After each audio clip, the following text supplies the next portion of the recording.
स्वागत है आपका। मैं हूं आपके साथ आशीष पांडे। वक्त हो चला आपके पसंदीदा शो चक्रव्यूह का। एक ऐसा मंच, एक ऐसा दर्पण जो न सिर्फ सवाल उठाता है बल्कि उन सवालों की परतें भी खोलता है। चक्रव्यूह, जहां हम उन मुद्दों पर बात करते हैं जो सीधे आपकी जिंदगी, आपकी सुरक्षा और आपके हक से जुड़े हैं। हमारा मकसद साफ है, आपको जागरूक करना, आपको सतर्क रखना, ताकि आप ना बने किसी धोखे, किसी छल या किसी चाल का शिकार। यह शो है आपकी आवाज, आपकी ताकत और आपके हक की पहचान। तो आज आइए, आज के एपिसोड की शुरुआत करते हैं, जहां सच सवालों से टकराएगा और जवाब रोशनी की तरह सामने आएगा। यूपी के नोएडा, ग्रेटर नोएडा और गाजियाबाद और तमाम सोसाइटियों में लोग अपने पसंद का आशियाना खरीदते हैं। लाखों करोड़ों रुपए खर्च करके अपने सपनों के महल को सजाते हैं, लेकिन कुछ ही समय में परेशान भी हो जाते हैं। वजह है एओए और डिप्टी रजिस्ट्रार की दोहरी नीति, जिसके चलते आए दिन सोसाइटी रेजिडेंट परेशान रहते हैं। उनका कहना यह है कि जब प्रॉपर्टी के कागजात पर फर्स्ट ओनर और सेकंड ओनर का समान रूप से देखा जाता है, तो फिर उन्हें समान रूप से इलेक्शन का अधिकार क्यों नहीं दिया जाता? क्यों सिर्फ फर्स्ट ओनर को ही चुनाव का अधिकार मिलता है? क्यों एओए और डिप्टी रजिस्ट्रार कोर्ट के आदेशों को भी दरकिनार कर जाते हैं? और क्यों ये लोग अपनी सुविधा अनुसार नियम बना लेते हैं? ऐसे तमाम सवालों को लेकर आज चक्रव्यूह की टीम कुछ सोसाइटीज में पहुंची और फ्लैट ओनर्स की परेशानी सुनी है। क्या कहा उन्होंने?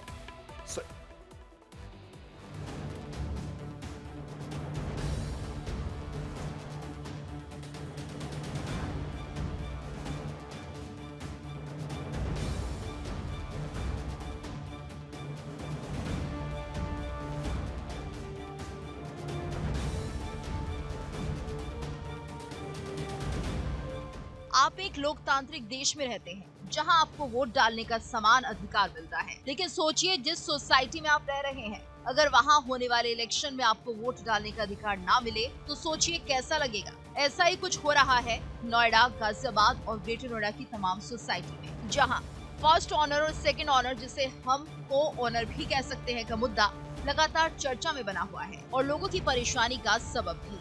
कहीं पर डिप्टी रजिस्ट्रार अधिकारी कहते हैं कि चुनाव अधिकारी अपने अनुसार लोगों की सहमति के अनुसार नियम बनाकर चुनाव कर ले, तो कहीं पर यही डिप्टी रजिस्ट्रार ये कहते हुए नजर आते हैं कि मॉडल बायलॉज के पॉइंट नंबर 5 के अनुसार फर्स्ट ऑनर को ही इलेक्शन में वोट डालने और पार्टिसिपेट करने का अधिकार है, जबकि उच्च न्यायालय इस मामले में अपना निर्णय दे चुका है।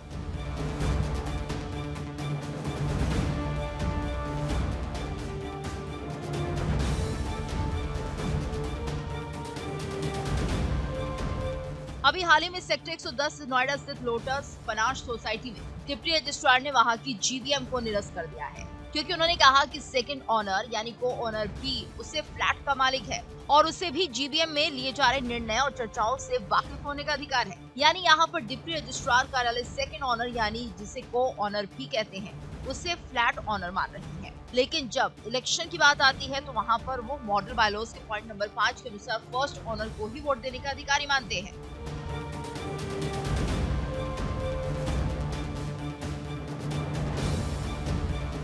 हमारे यहाँ 3 साल के बाद एओए का गठन हुआ था। फर्स्ट इलेक्शंस हुए थे, वो भी हमने बड़ी जद्दोजहद के बाद कराए थे। उसके बाद इस एओए ने पहला जीबीएम लोटस पनाश का कॉल किया एंड उसमें जो है बेसिकली लिखा था कि only first owner is allowed, सिर्फ प्रथम स्वामी ही आ सकता है और कोई नहीं आ सकता। हमने उनसे मल्टीपल रिक्वेस्ट किए कि सेकंड ओनर जो द्वितीय स्वामी है वो भी इक्वल राइट होल्ड करता है। जो एओए की मेंबरशिप निकलती है वो जॉइंट निकलती है, फर्स्ट एंड सेकंड दोनों के नाम का सर्टिफिकेट आता है।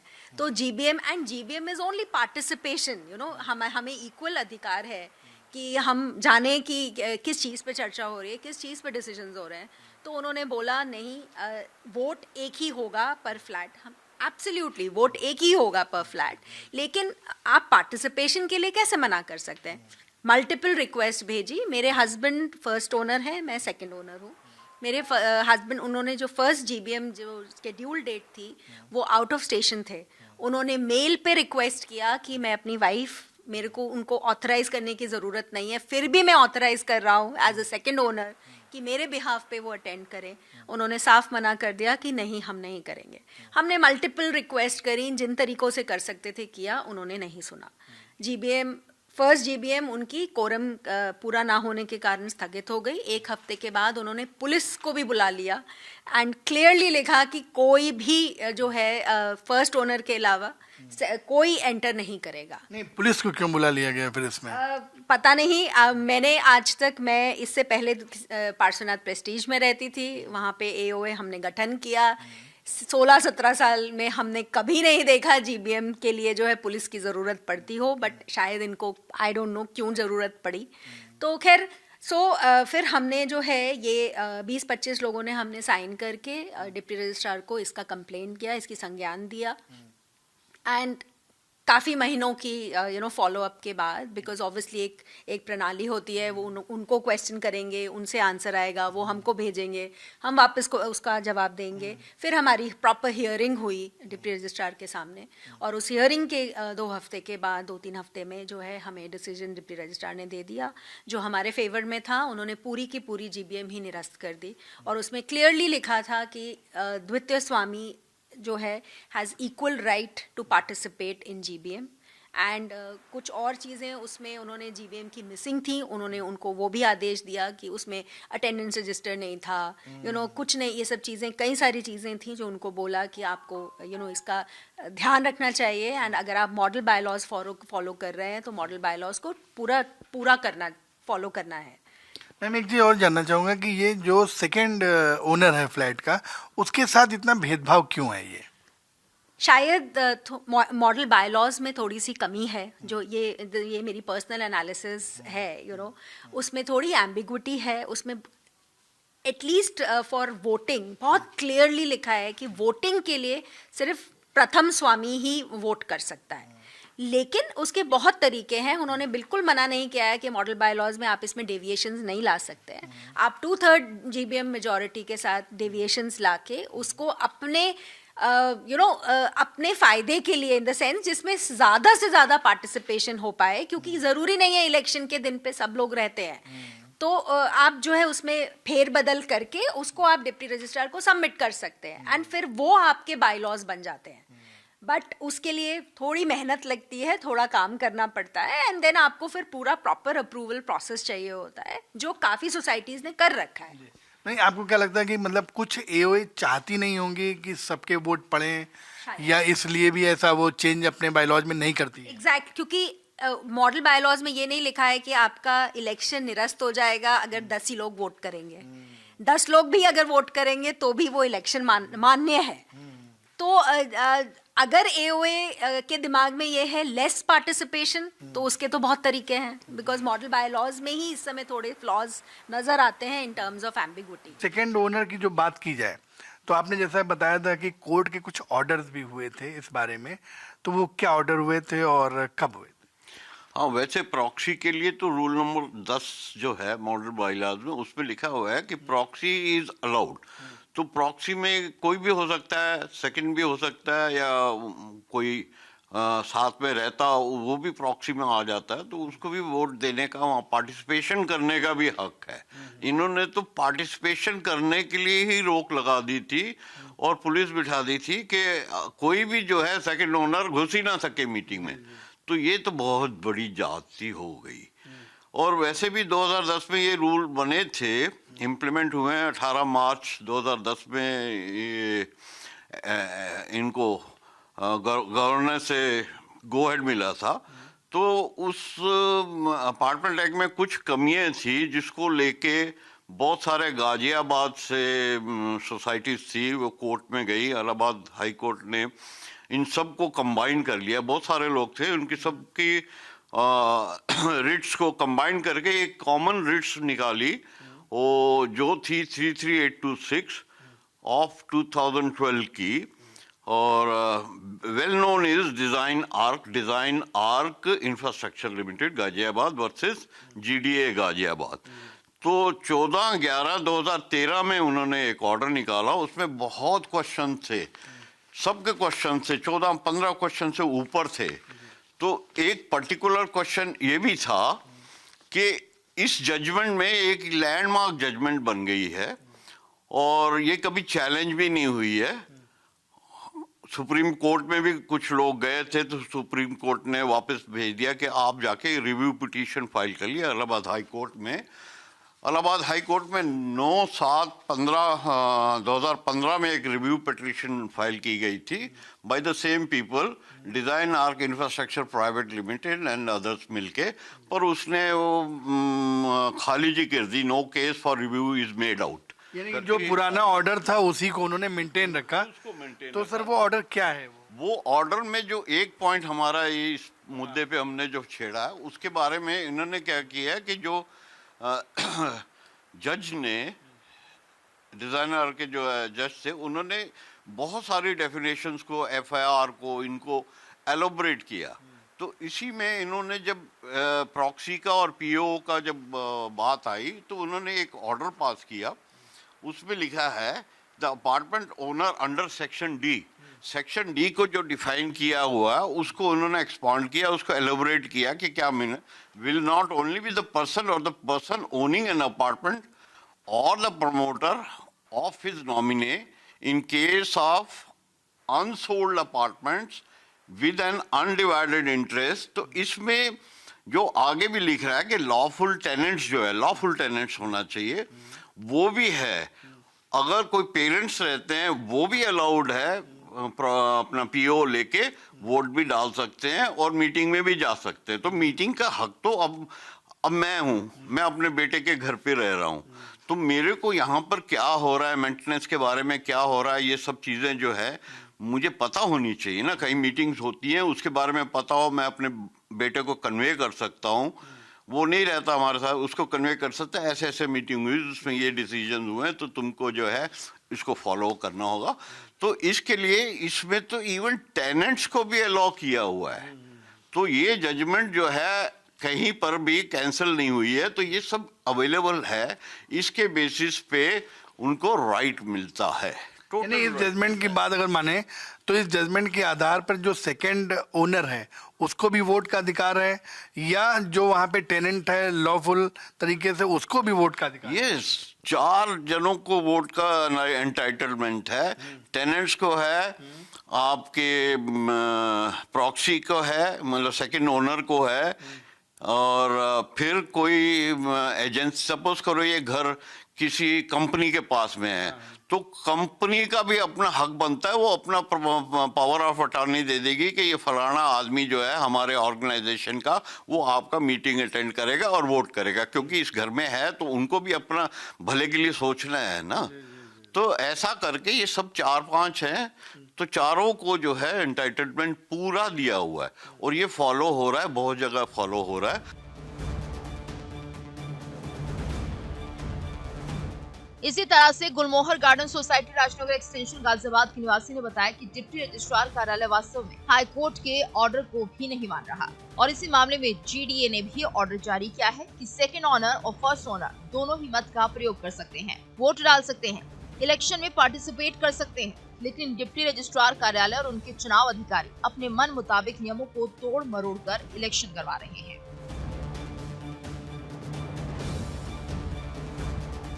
ये सेकंड ओनर और यानी को ओनर की बात ये आई कहाँ से, और क्या मतलब इस पे कोई निराकरण निकला या नहीं निकला? देखिए, बात कहाँ से आई वो मैं आपको बता देता हूँ।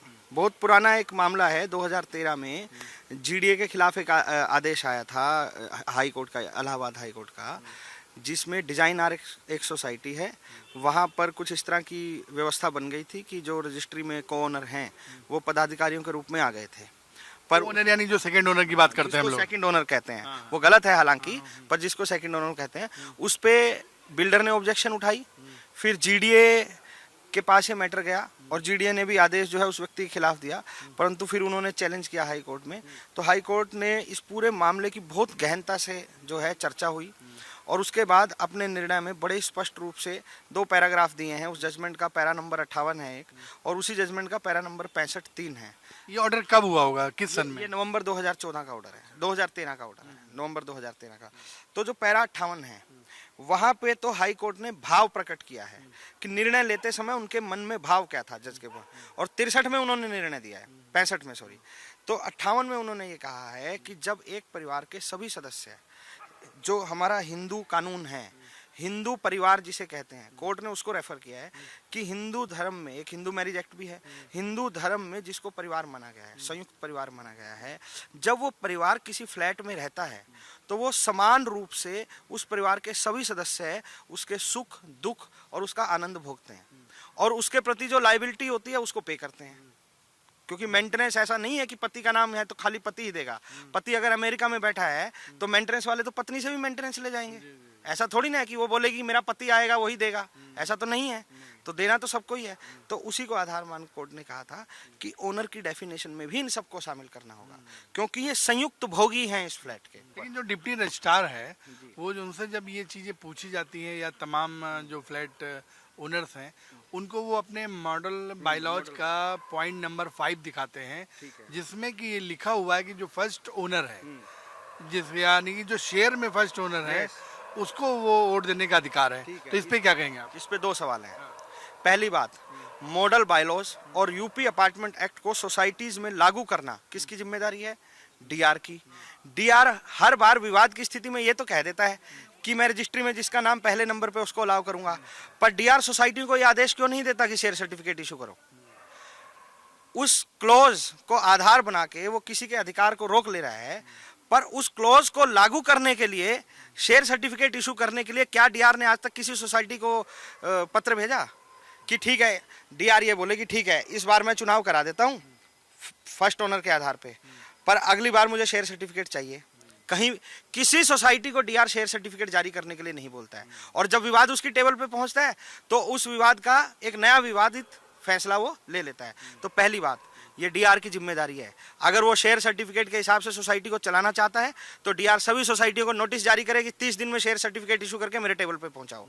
क्यों नहीं करता है वो? क्योंकि वो विवाद की स्थिति को निपटाना नहीं चाहता है, वो उस विवाद का एक बाईपास अरेंजमेंट खोजना चाहता है, जो उन्होंने खोज के रखा हुआ है। डीआर शेयर सर्टिफिकेट इशू कराए ना सभी सोसाइटी में, पहली बात। दूसरी बात, दूसरा सवाल, डीआर एक पढ़ा लिखा अफसर है, मेरे ख्याल से तो पीसीएस वीसीएस रैंक के अधिकारी होते हैं। किसी भी पीसीएस रैंक के अधिकारी को ये पता होता है कि किसी भी प्रदेश के अंदर हाई कोर्ट की ताकत, उसकी शक्तियां, उसका प्रभाव क्या होता है। आपके किसी भी कानून में कहीं कोई भी लाइन लिखी हो, कानून में भ्रांतियां नहीं होती हैं, कानून में विसंगतियां नहीं होती हैं।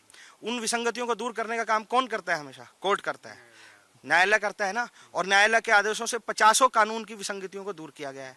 तो जब इलाहाबाद हाई कोर्ट ने इस मामले में, जब इलाहाबाद हाई कोर्ट ने फैसला दिया, क्या उनकी टेबल पे बायलॉज नहीं रखे थे? रखे थे। क्या यूपी अपार्टमेंट उनकी टेबल पे नहीं रखा था? रखा था। उन्होंने सब कुछ पढ़ने के बाद ये समझा कि यहाँ एक विसंगति है और विसंगति को दूर करना पड़ेगा। उन्होंने ऑनर को डिफाइन किया, रीडिफाइन किया। तो अब एक पीसीएस लेवल के अधिकारी को ये बात नहीं समझ में आती कि इलाहाबाद हाई कोर्ट के ऑर्डर की क्या वैल्यू है।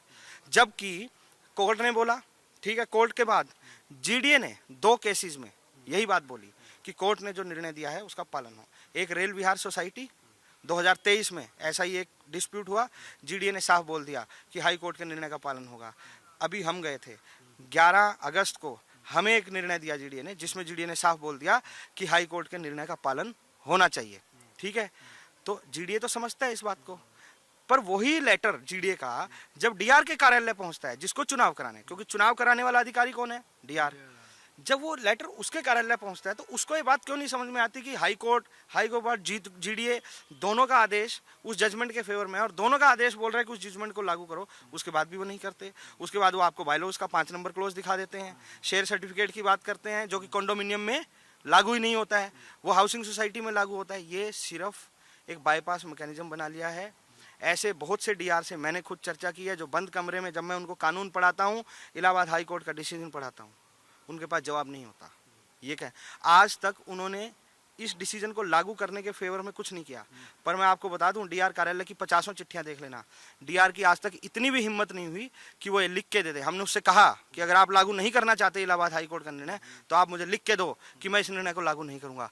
लिख के देने से मना कर देते हैं क्योंकि वो कंटेम्प्ट हो जाएगा। जी, देखा आपने कि रेजिडेंट का जो कहना है कि जो यहाँ पे सेकंड ओनर और फर्स्ट ओनर की बात की जाती है, उसको माननीय न्यायालय ने एक परिवार का शब्द दिया। उन्होंने कहा कि यहाँ पे कोई फर्स्ट ओनर और सेकंड ओनर नहीं है, यहाँ पे ये एक परिवार है, और उस परिवार शब्द से उसको परिभाषित किया। और कोर्ट ने ये निर्णय भी दिया कि जो उसमें परिवार में लोग रह रहे हैं, वही उसमें से कोई भी एक व्यक्ति, क्योंकि एक फ्लैट से एक वोट पड़ता है, तो कोई एक व्यक्ति वोट देने का अधिकारी है और उसको वोट देने का अधिकार कोई छीन नहीं सकता। लेकिन डिप्टी रजिस्ट्रार कार्यालय और डिप्टी रजिस्ट्रार के जो द्वारा नामित चुनाव अधिकारी होते हैं, वो हाईकोर्ट के इस ऑर्डर को नहीं मानते। रेजिडेंट का ये भी कहना सही बात है कि अगर डिप्टी रजिस्ट्रार चाहता है कि मॉडल बायलॉज का पॉइंट नंबर 5 लागू किया जाए, तो बिल्डरों को एक आदेश जारी किया जाए कि जो फ्लैट ओनर्स हैं उनको शेयर सर्टिफिकेट जारी हो और उसके आधार पर चुनाव कराए जाए। इंडिया डेली के लिए वीडियो जर्नलिस्ट मृत्युंजय के साथ संतोष पाठक, गाजियाबाद। तो देखा आपने कैसे नोएडा, गाजियाबाद और ग्रेटर नोएडा की तमाम महंगी महंगी सोसाइटी में करोड़ों के आशियाने खरीदने के बाद भी फ्लैट ओनर्स को एओए और डीआर की मनमानियां झेलनी पड़ रही। एक ही घर में रहने वाले लोगों को फर्स्ट ओनर और सेकेंड ओनर में बांट दिया गया है। इन्हीं परेशानियों को लेकर हमारी टीम ने नेफोमा अध्यक्ष और डिप्टी रजिस्ट्रार से भी सवाल किए। इस रिपोर्ट में जानिए सोसाइटी वालों की परेशानियों का इन अधिकारियों ने क्या हल और क्या जवाब दिया।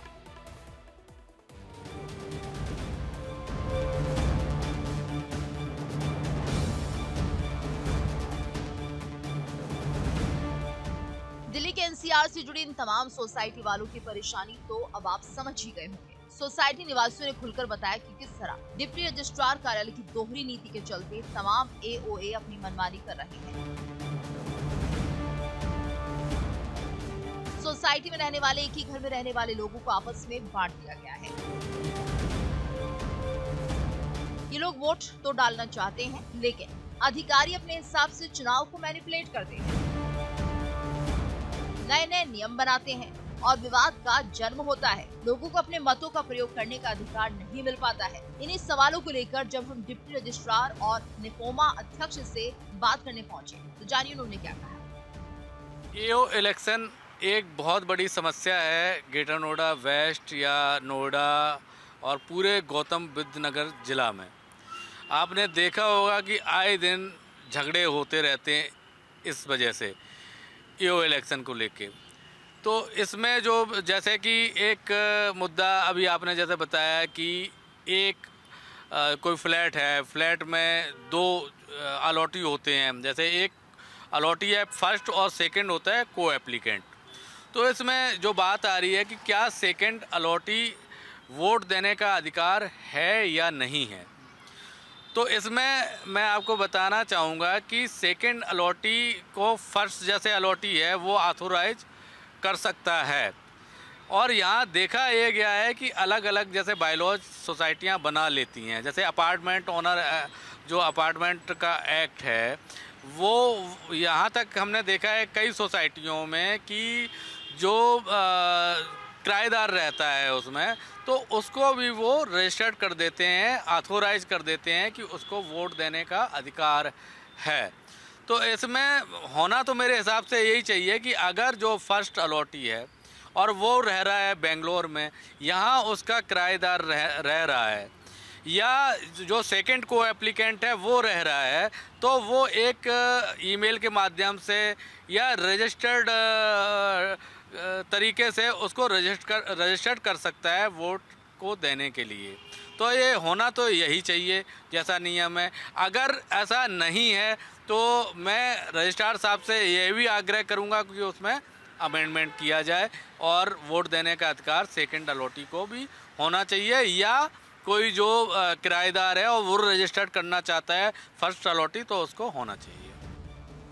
तो चलिए अब आपको बताते हैं सोसाइटी निवासियों की तमाम परेशानियों को लेकर जब हमने डिप्टी रजिस्ट्रार से सीधे और सटीक सवाल किए तो उन्होंने क्या कहा।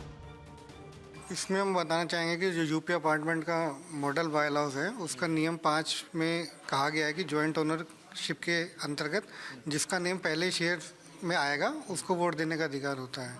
मतलब जिसका नाम पहले रजिस्ट्री में लिखा होगा, हाँ, उसको अलाउड होगा वोट देने। जैसे कुछ एक अभी सुनने में आया था जिसके नाम पे शेयर सर्टिफिकेट होगा उसको भी वोट देने का अधिकार है। अगर मान लीजिए सोसाइटी में दूसरे वाले को शेयर सर्टिफिकेट जारी हो जाए तो क्या वो वोट दे पाएगा? शेयर सर्टिफिकेट आपका एओ जारी करता है, हमारे यहाँ से नहीं होता है।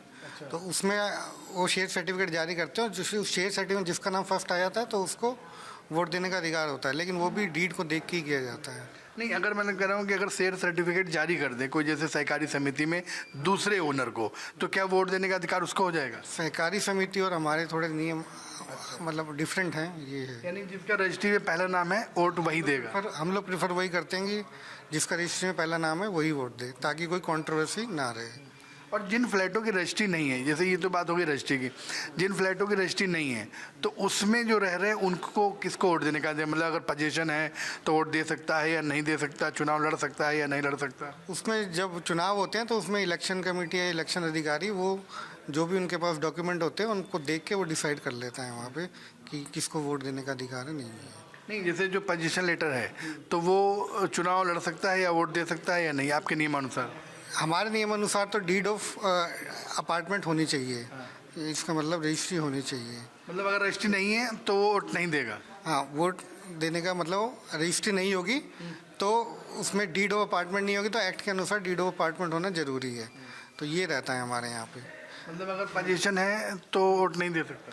नहीं, पोजीशन है, उसमें कई बार होता है कि आप जीबीएम में डिसाइड कर लिया जाता है, क्योंकि बहुत सी समस्या यहाँ पे ये है कि आपके यहाँ रजिस्ट्री नहीं है बहुत लोगों की सोसाइटीज़ में, तो उसमें फिर जीबीएम डिसाइड करती है कि अगर वहाँ डिसाइड हो जाता है उनकी सोसाइटी में कि सभी वोट डाल सकें, सबके पोजीशन सर्टिफिकेट है, मेंटेनेंस दे रहे हैं, तो जीबीएम के निर्णय पे हम लोग विचार करके आगे कार्रवाई कर देते हैं। लेकिन सर कई बार तो जीबीएम अपने मतलब स्वार्थ सिद्धि के लिए अपने मतलब के हिसाब से वो नियम बदल भी सकती है बैठक में, तो उसमें अगर नियम बायलॉज में ही नहीं है, अपार्टमेंट एक्ट में ही नियम नहीं है कि पोजीशन वाला वोट देगा, तो जीबीएम कैसे तय कर सकती है नियम विरुद्ध? नहीं, पोजीशन वाला मतलब ये नहीं कि मतलब वो जीबीएम उसमें इलेक्शन ऑफिसर के ऊपर डिसीजन आ जाता है, वो जीबीएम बिठाता है, अगर सर्वसम्मति होती है तो दे देते हैं, क्योंकि वोट देने का अधिकार आप किसी का वंचित नहीं कर सकते। कोई आदमी वहाँ रह रहा है और किसी कारण से अगर उसकी डीड नहीं हो पाई है तो उसका फॉल्ट नहीं है ना उसमें, तो अगर सब सर्वसम्मति होती है सोसाइटी में तो दे देता है वोट, उसमें कोई नहीं है। अभी एक सोसाइटी में आपके द्वारा एक जीबीएम का जो रद्द किया गया है उसमें ये उठाया गया है कि जो सेकंड ओनर है उनको जीबीएम में आने का या बैठने की अनुमति नहीं दी जा रही थी, तो इस आधार पे आपने उसको रद्द किया, उसमें क्या मामला है? नहीं, उसमें उस मुद्दे पे उसको रद्द नहीं किया, उसमें और भी कई मुद्दे थे, लेकिन उसमें ये था कि वो लोग सेकंड ओनर को अलाउ नहीं कर रहे थे जीबीएम में बैठना, जबकि अपार्टमेंट एक्ट में लिखा है कि कोई भी मीटिंग हो उसमें अपार्टमेंट ओनर जा सकता है। वोटिंग में आप फर्स्ट ओनर से आप वोटिंग करा लीजिए, लेकिन कोई भी बैठक हो रही है उसमें आप किसी को जाने से रोक नहीं सकते ना अपार्टमेंट ओनर को। जी, तो देखा आपने कि जो डिप्टी रजिस्ट्रार कार्यालय के नियमानुसार जो फर्स्ट ओनर है वो इलेक्शन में पार्टिसिपेट करेगा, वोट वही देगा, लेकिन यहाँ पे एक चीज़ और बताई जा रही है कि अगर जो जीबीएम होती है, कोई एओए की बैठक होती है, तो उसमें जो सेकंड ओनर है या थर्ड ओनर है, यानी वो फ्लैट का ओनर है, इसलिए वो जीबीएम में पार्टिसिपेट कर सकता है, बैठक में वो सहभागिता कर सकता है। एओ में क्या नियम बन रहे हैं, क्या नहीं बन रहे हैं, क्या चर्चा हो रही है, उन चर्चाओं को वो सुन सकता है। इंडिया डेली के लिए वीडियो जर्नलिस्ट मृत्युंजय के साथ संतोष पाठक, गाजियाबाद।